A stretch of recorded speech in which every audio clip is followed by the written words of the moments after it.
Boa noite. Hoje o Papo Cabeça aborda alguns assuntos que ultimamente vêm preenchendo os noticiários locais e nacionais. Precatórios do Tribunal de Justiça, da ENASA, inelegibilidade, ficha limpa e outros assuntos e temas tão importantes. Para essa discussão, convidei o senhor Ney Lopes de Souza, advogado, jornalista, ex-deputado federal, ex-vice-prefeito, prefeito de exercício de Natal, professor da universidade. E temos aqui também conosco para discutir, para debater este tema, o Dr. Francisco Barros Dias, desembargador federal do Tribunal Regional Federal, 5ª Região em Recife e professor da Universidade Federal do Rio Grande do Norte.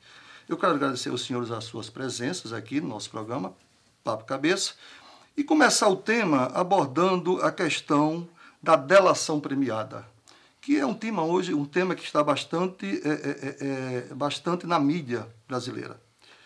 A Lei 9.807/99, ela exatamente fala sobre a questão da delação premiada.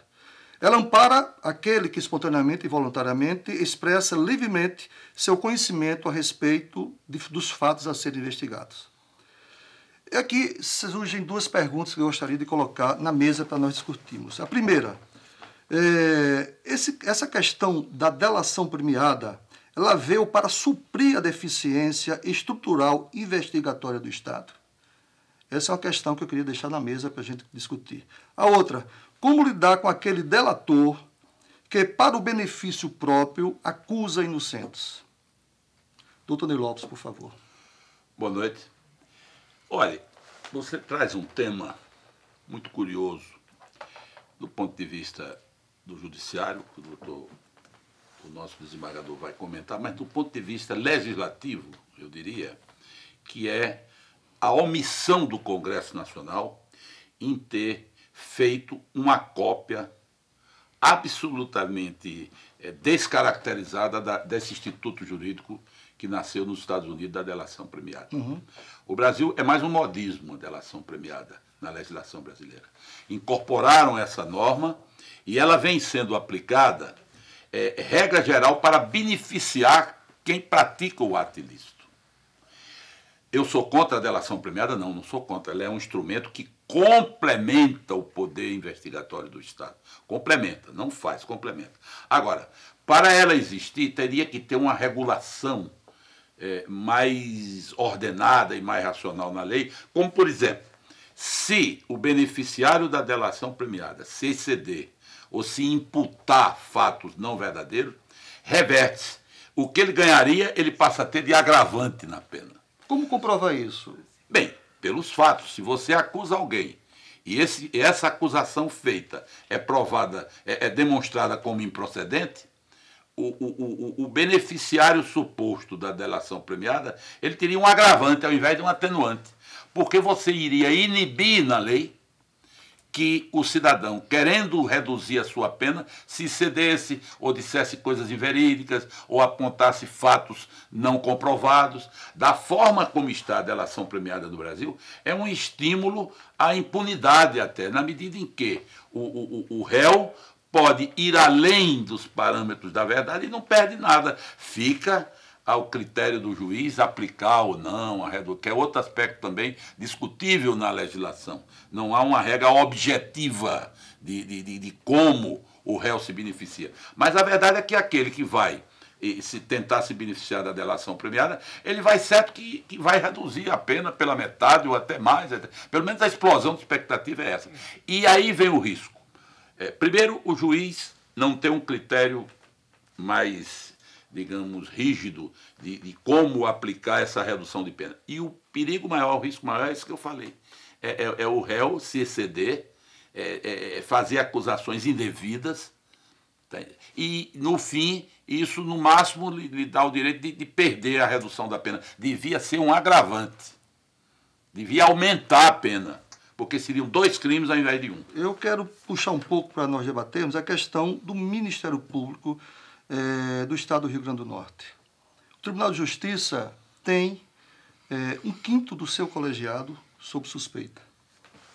O Ministério Público do Estado do Rio Grande do Norte acionou a Procuradoria-Geral da República e eles estão sendo investigados. Eu até peço desculpas e me abstenho de revelar o nome desses desembargadores. Eles estão sendo investigados pelo Ministério Público. E a relatora é exatamente a Corregedora Nacional de Justiça, Eliana Calmon. E aí, o que é que os senhores acham? Isso é modernidade que está acontecendo? Já acontecia e somente agora nós, a imprensa, está divulgando? De fato, isso sempre existiu ou passa a ser novidade em termos de Tribunal de Justiça do Rio Grande do Norte? Olha, eu colocaria inicialmente que não é só Tribunal de Justiça do Rio Grande do Norte, é o Poder Judiciário brasileiro, as instituições que o compõem, que estão passando pelo natural processo de aperfeiçoamento e de avanço. Por exemplo, a Constituinte de 88 trouxe o controle externo do Judiciário. Isso não existia e vem sendo implantado em funcionamento no Brasil. E como esse instrumento, outros atuam não apenas no ângulo da investigação para imputação de possíveis delitos dos membros do Judiciário, mas também como forma de aperfeiçoamento, como é, por exemplo, o controle da cibernética, o uso da cibernética na Justiça, a internet facilitando julgamentos e facilitando o acompanhamento de processos. Tudo isso tudo muito ágil. Tudo dando mais agilidade e modernizando. Esse capítulo específico da ação do Conselho Nacional de Justiça e do Ministério Público são fatos deploráveis, todos nós lamentamos, como advogados e os próprios magistrados, mas tornam, eu diria, do ponto de vista institucional, aplicada a regra da isonomia. Da mesma forma que o cidadão comum é investigado, o integrante de um poder, até ministro do Supremo, pode ser investigado. Não que exista essa igualdade que a gente às vezes confunde do ponto de vista interpessoal, mas a igualdade institucional de apurar responsabilidade independente da função, do cargo, do mandato. Sob esse aspecto, eu acho que é um avanço brasileiro, é uma prova de que a nossa democracia, nesse aspecto, está evoluindo, embora ainda seja um pouco adolescente. O Brasil é uma democracia adolescente, ainda tem muitas inquietudes. Precisa de uns tranquilizantes aqui, ali e acolá. Ou então atingir logo a idade adulta. Um outro assunto que eu queria tocar com os senhores é o seguinte, é a questão lei da ficha limpa. Esse é um outro assunto que ultimamente tem sido bastante discutido. Também no nosso estado, a gente recentemente, a semana passada, a questão da inelegibilidade do ex-prefeito Carlos Eduardo, né? O Tribunal de Contas do Estado fez o julgamento com ressalvas e, a partir daí, não vale aqui, eu acho, discutir se foi uma questão técnica ou uma questão política, o ex-prefeito teve a sua conta do exercício 2008 rejeitada. Até que ponto essa ação da Câmara Municipal de Natal é válida, se considerando que o ex-prefeito vai, a partir de agora, recorrer à Justiça? Recorrer à Justiça é um direito dele. Como é um direito constitucionalmente assegurado à Câmara, como poder legislativo, julgar as contas do Executivo. É preciso que se saiba que, do ponto de vista constitucional, o Tribunal de Contas não é um poder. Ele é autônomo, mas é um órgão auxiliar do Poder Legislativo. O que o Tribunal de Contas decide não é definitivo, nem no plano municipal, nem no plano estadual, nem no plano federal. O que a Câmara fez foi exercer uma competência constitucional de apreciar e julgar as contas do Executivo. Agora, dois aspectos, se nesse julgamento da Câmara existia algum vício de forma, não ter sido obedecido aquilo que nós chamamos de devido processo legal, ampla defesa, etc., a tradição constitucional e judicial brasileira permite que a Justiça conceda liminar e até torne ineficaz o julgamento pela não obediência do devido processo legal. Entretanto, a Câmara, ao fazer este julgamento, repito, o fez dentro de uma competência que lhe é assegurada. O segundo aspecto é que não é a Câmara que decreta possível inelegibilidade. Não, isso é o óbvio, Lulante, não é. A Câmara, apenas com a sua decisão, é um pressuposto que pode levar o prefeito à inelegibilidade na Justiça Eleitoral. Portanto, não foi decretado aí dentro em função da ficha limpa, em função desse grande avanço que houve na legislação brasileira. Mas esse é um assunto em aberto. Eu quero que o senhor me responda no terceiro bloco a seguinte pergunta. Essa decisão da Câmara é uma decisão frágil? Não. A decisão da Câmara foi dentro do princípio condicional do exercício da fiscalização dos atos do Poder Executivo. A Câmara agiu corretamente. Agora, o procedimento, as regras adotadas, o exercício da defesa, aspectos formais, se submetidos ao Judiciário, o Judiciário vai analisar. Mas a Câmara Municipal de Natal não fez nada que pudesse se dizer que ela está além da competência constitucional que ela tem. Ela exerceu a competência constitucional porque o próprio presidente do Tribunal de Contas, conselheiro Valério Mesquita, declarou em entrevista que o parecer técnico do Tribunal de Contas não inibia a apreciação das contas para aceitar ou rejeitar pela Câmara Municipal. Isso é o óbvio. Ela agiu corretamente.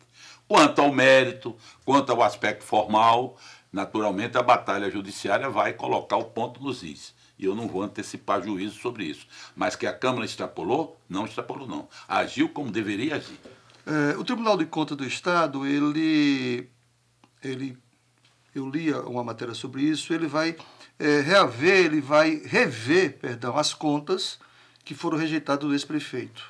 Ele vai fazer uma reavaliação. O que esse procedimento pode contribuir para esclarecer ainda mais esse imbróglio? Eu gostaria de ter uma complementação dessa informação, que eu lhe confesso, estou tendo conhecimento agora. O tribunal vai rever as contas de Carlos Eduardo nessa matéria que a Câmara... Sim, eu li que o Tribunal de Contas do Estado vai rever a matéria, ver a questão, porque ele aprovou com ressalvas. Então a informação que eu tenho é que ele vai rever o processo. Aí eu quero saber que importância tem essa revisão agora. Eu acho até que não cabe. Data vênia, advogado diz as coisas, bota uma vírgula, é para dizer qualquer besteira. Então, data vênia não cabe. Parecer técnico foi emitido. Parecer técnico foi emitido pelo tribunal, aprovado pelo tribunal, veio para a Câmara decidiu. Não tem que rever. Então, rever um ato da Câmara, não existe no mundo jurídico essa forma. Mas tem fatos que a Câmara alegou no voto vencedor que não foram apreciados pelo parecer técnico. Isso não tem nenhum problema. Se não for, é omissão do tribunal. Ou por conveniência não quis apreciar, porque a regra é de que quem pode o mais pode o menos. Se a Câmara pode julgar, como é que ela não pode esmiuçar a prova documental, mesmo com fatos que vão além daqueles que o parecer técnico citou? O tribunal pode ter entendido que... O tribunal não pode verificar se houve alguma falha? Mas a essa altura não cabe mais isso, até porque ninguém está acusando o tribunal. No debate não há acusação de falha do tribunal. Eu não vi ninguém dizer que o tribunal falhou. O tribunal fez o que devia fazer, emitiu um parecer técnico e mandou para a Câmara. A Câmara examinou, se a Câmara é quem julga, porque se a Câmara não tivesse esse poder, era um poder, ia para lá para ela referendar. Referendar, por exemplo, um tratado que o Brasil assina. Eu sempre fui muito contra isso quando era deputado federal. O Brasil, a política externa brasileira todinho, o Brasil assume obrigações, vai para o Congresso referendar. Você não muda uma linha de um tratado que o país assina. Isso é um absurdo, mas nesse plano está na Constituição. Mas no caso específico aqui desse debate em torno do Carlos Eduardo, não, a Câmara exerceu uma competência constitucional. E eu repito, quem pode o mais pode o menos. Ela pode mais, porque ela é quem dá a última palavra no plano administrativo. E deu. Eu não vejo como essa revisão do Tribunal de Contas, até porque ninguém está acusando, que eu saiba, de falha, de omissão, de nada o Tribunal de Contas. Apenas o parecer técnico foi apreciado, foram incluídos fatos que o parecer não citava, mas que estão nos autos. E quem vai julgar, então o juiz, o desembargador recebe um processo para julgamento, ele tem que se ater ao parecer técnico do Ministério Público? Se o Ministério Público não arguiu uma irregularidade, o desembargador não vai poder incluir no seu voto? Claro que pode, porque ele vai julgar a matéria que está contida naquela controvérsia, naqueles autos. É a mesma coisa da Câmara. A Câmara apreciou. Agora, se extrapolasse ao que estava nos autos, aí era outra coisa. Se criasse situações não comprovadas, era outra coisa. Mas a Câmara não tinha que se ater necessariamente só aqueles pontos que o parecer técnico do Tribunal de Contas, sem nenhum demérito ao Tribunal de Contas, não. A Câmara tinha e tem, a meu ver, data vênia, a competência de levantar questões amplas e considerá-las para o seu julgamento. Foi o que houve. Ainda sobre o assunto, saindo um pouco do ex-prefeito e puxando um pouco agora para a atual prefeita, Micaela de Souza, na semana passada o juiz da 2ª Vara da Fazenda Pública de Natal acatou denúncia feita pelo Ministério Público Estadual sobre a questão com relação ao contrato de locação do antigo Novo Hotel. Na realidade, essa é uma questão que já entrou naquela SEI dos contratos, já vem sendo discutida há muito tempo, e agora o juiz da 2ª Vara acatou a ação do Ministério Público Estadual. Também que é uma outra preocupação nossa, porque afinal de contas são recursos públicos, é um aluguel de R$126 mil que a Prefeitura Municipal de Natal paga, onde estão instalados lá a Secretaria Municipal de Saúde e a de Educação. Essa questão, esse tipo de contrato, deputado, não merecia, por parte do poder público, um excesso de cuidado quando se fosse, quer dizer, na contratação, na locação do imóvel de um porte desse valor?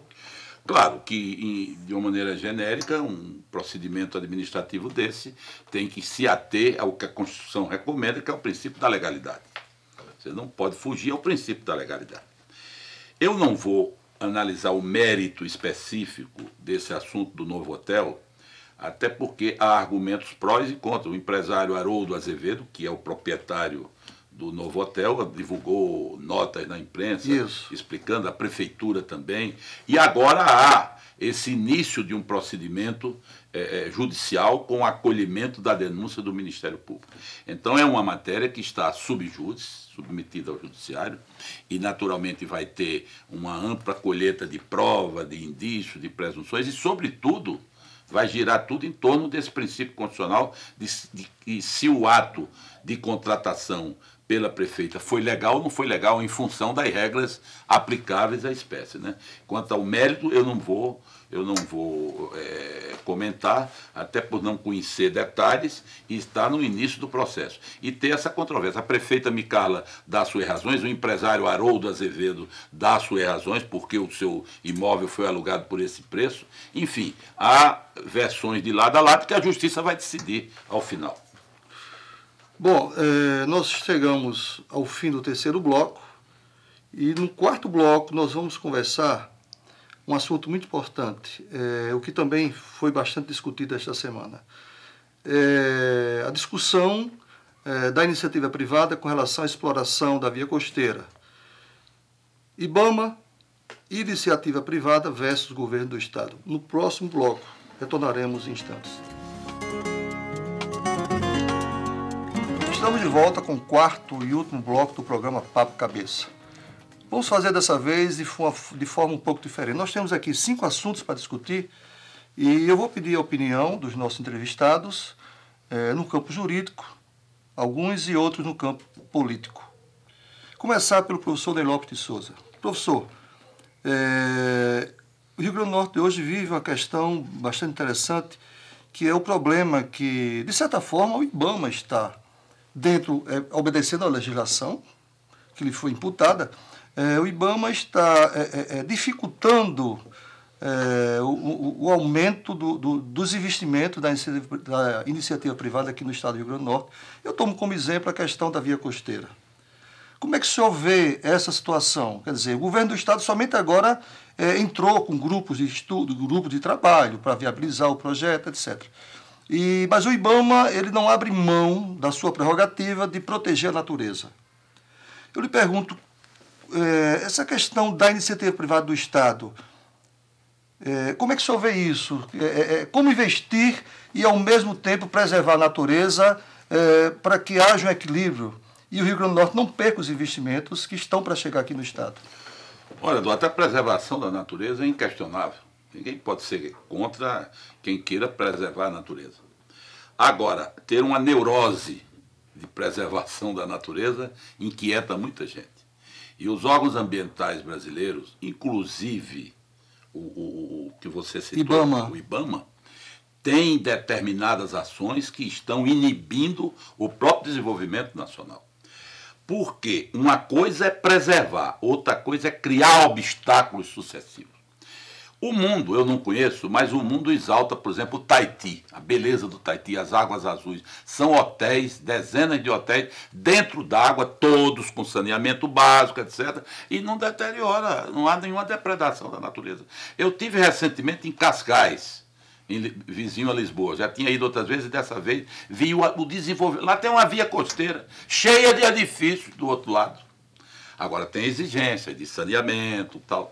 Então não se pode transformar, por exemplo, uma via costeira que pode ser um eixo... Foi criada para o desenvolvimento do Estado. Nessas dificuldades. Não se pode inibir o crescimento do programa de energia eólica, por exemplo, que traz progresso para o Rio Grande do Norte, ou energia solar, criando situações de empecilho, de preservação fora do comum. Não, tem que ter a preservação. A tecnologia diz como preservar. Agora, não pode ter excessos. E eu acho que está havendo excessos, e é muito boa essa reação aqui do governo do Estado, no sentido de discutir tecnicamente, não para depredar a natureza, mas para criar condições de compatibilidade entre o uso da natureza e a geração de empregos, de oportunidade e de investimento. Isso o mundo todo faz. E se a gente não fizer, mais uma vez vai perder o bonde. Passar agora para o segundo assunto. Professor Ney Lopes de Souza, CPI de Cachoeira. O senhor deve estar assistindo aí esses shows que estão acontecendo no Congresso Nacional. Eu digo shows porque há um pouco aí de pirotecnia, entre aspas, né? O senhor que foi já deputado federal, já durante 5 mandatos, me parece, 6 mandatos, desculpe. Como é que o senhor está vendo toda essa parafernália que está acontecendo no Congresso Nacional? Você disse muito bem, Eduardo. Não com a CPI do Cachoeira, mas com todas as CPIs que são instaladas no Congresso Nacional, elas se transformam em shows midiáticos, com atores que dão manchetes. Qual a causa disso tudo?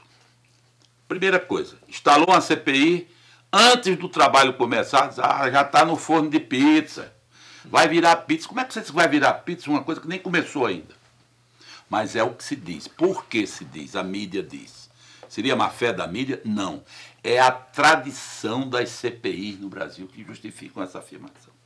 E é aí que eu defendi muito como deputado federal, uma alteração, uma regulamentação legislativa mais eficaz para as comissões parlamentares de inquérito.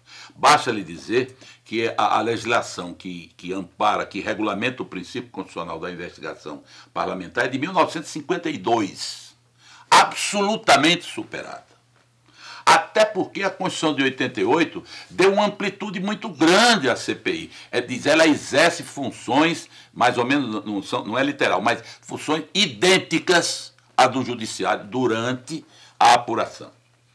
E, na prática, as CPIs não exercem essas funções. Elas ficam dependentes de requerimento do Ministério Público, da decisão de um juiz, para quebrar um sigilo de correspondência, um sigilo bancário, etc. Então, ou a CPI no Brasil tem o poder que as CPIs dos países mais evoluídos democraticamente exercem, é claro. Onde é que entra o judiciário? Quando extrapolar.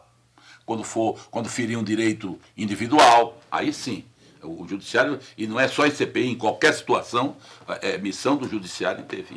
Mas no Brasil, a legislação da CPI é capenga. Ela vira um show midiático, porque ela não faz nada mais, nada menos do que ouvir depoimento. E agora nem ouvir depoimento está ouvindo, né? Pelo direito constitucional do silêncio. Garantido. É uma garantia constitucional, eu não estou criticando. Aquilo é uma regra constitucional, aqui em qualquer democracia do mundo. Porém, Como a CPI no Brasil não tem uma regulação, não tem uma lei que lhe dê poderes dela se assemelhar ao judiciário no exercício da investigação, ela está virando um faz de conta. Cada CPI é um desgaste para o Congresso Nacional. Concordo com o senhor. O que a CPI recomenda, ninguém dá atenção. E os políticos que são vítimas não são capazes, a classe política, o Congresso, de reformar essa legislação e de dar poderes à CPI com responsabilidade, é claro. A causa desse show midiático é a omissão do Congresso Nacional. O Congresso Nacional paga pela sua própria omissão. Professor Ney Lopes de Souza, para finalizar, o senhor, semana passada, esteve na mídia com relação ao seu partido e achei uma coisa bastante interessante em uma de suas declarações, que o senhor foi, evidentemente, apontado ou foi como sugestão para fazer parte do secretariado da governadora Rosalba Ciarline. O senhor recebeu algum convite? Olha, eu devo lhe dizer que esse é um assunto que me deixa assim cheio de dedo, como a gente diz. Eu não sou candidato a secretário, eu não pleiteei, eu não digo que não aceito para não ser grosseiro, nem digo que aceito para não dizer que eu estou procurando emprego. Eu sou um correligionário da governadora. Criamos o PFL, hoje transformado em DEM, liderado no Estado pelo senador José Agripino. Temos uma convivência partidária. Partido é como família, há encontros e há desencontros.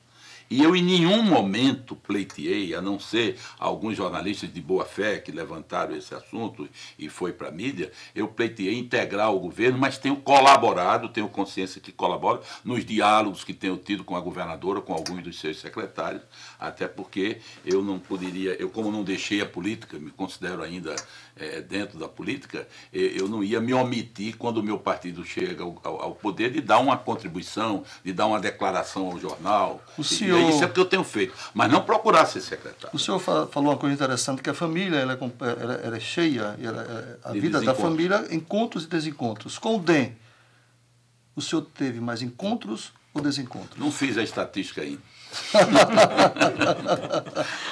Então significa dizer... Tá bom, deputado, eu quero agradecer a sua presença aqui no Papo Cabeça. Foi muito importante, eu acho, que para aqueles que nos assistem, nos assistiram, é evidentemente que uma série de informações foram aqui passadas para o telespectador e nós fizemos aqui um exercício de democracia. Quero agradecer também ao desembargador Francisco Barros por sua presença aqui. Também as suas colocações foram muito importantes. Todos os assuntos aqui debatidos são assuntos que estão na mídia diariamente. E é esse o nosso papel, é trazer para o telespectador informações para que o telespectador tenha a oportunidade de conhecê-las e decidir. Obrigado a você, telespectador, uma boa noite e até a próxima sexta-feira, se Deus assim o permitir.